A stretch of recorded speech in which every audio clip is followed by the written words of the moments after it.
దేవుడు మనల్ని ఎప్పుడైనా పరీక్షించాలనుకుంటే he is going to test us in 3 ways. 3 విధాలుగా ఆయన మనల్ని పరీక్షించబోతున్నారు. ఫస్ట్ వన్, నువ్వు ఎప్పుడు ఏది అడిగినా అది వెంటనే నీకు లభిస్తుంది. అది ఎంత కాస్ట్లెస్ట్ అయినా, ఎంత హార్డెస్ట్ థింగ్ అయినా సరే వెంటనే నీకు దొరుకుతుంది. At this point of time నువ్వు నిజంగా దేవునికి కృతజ్ఞత కలిగి ఉన్నావా లేదా అన్న విషయాన్ని దేవుడు టెస్ట్ చేస్తాడు.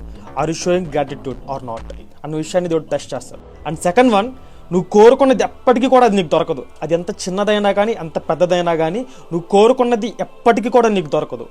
At this point of time he's going to test us. నువ్వు నిజంగా ఫెయిత్ఫుల్గా ఉన్నావా లేదా, నీ విశ్వాసం నిజంగా ఉందా లేదా దేవుని పట్ల అన్న విషయాన్ని దేవుడు టెస్ట్ చేయాలనుకుంటాడు. And coming to third one, నువ్వు ఎప్పుడు ఏది కావాలనుకున్నా సరే అది నీకు కొంచెం డిలే అవుతూ ఉంటుంది. నువ్వు కోరుకున్నది ఖచ్చితంగా నీకు దొరుకుతుంది, కాకపోతే కొంచెం నువ్వు వెయిట్ చేయాల్సి వస్తూ ఉంటుంది. So at this point of time he's going to test us. నువ్వు నిజంగా పేషెన్స్ కలిగి ఉన్నావా లేదా, నిరీక్షణ కలిగి ఉన్నావా లేదా అన్న విషయాన్ని దేవుడు టెస్ట్ చేయాలనుకుంటాడు. So first thing gratitude, next thing faith, and third one is patience. So ఈ 3 విషయాల్ని దేవుడు ఎప్పుడు కూడా మనలోంచి టెస్ట్ చేస్తూనే ఉంటారు. And coming to the fourth one, it's a bonus tip. So fourth one ఏంటి అంటే, ఇప్పుడు నువ్వు గాస్పెల్ న్యూస్ విన్న తర్వాత దీన్ని నువ్వు షేర్ చేస్తున్నావా లేకపోతే దీన్ని వదిలేస్తున్నావా అన్న విషయాన్ని దేవుడు ఎప్పుడు కూడా నేను టెస్ట్ చేస్తూ ఉంటాను. So right after listening to this, share this to your friends and be the part in sharing the gospel. Amen.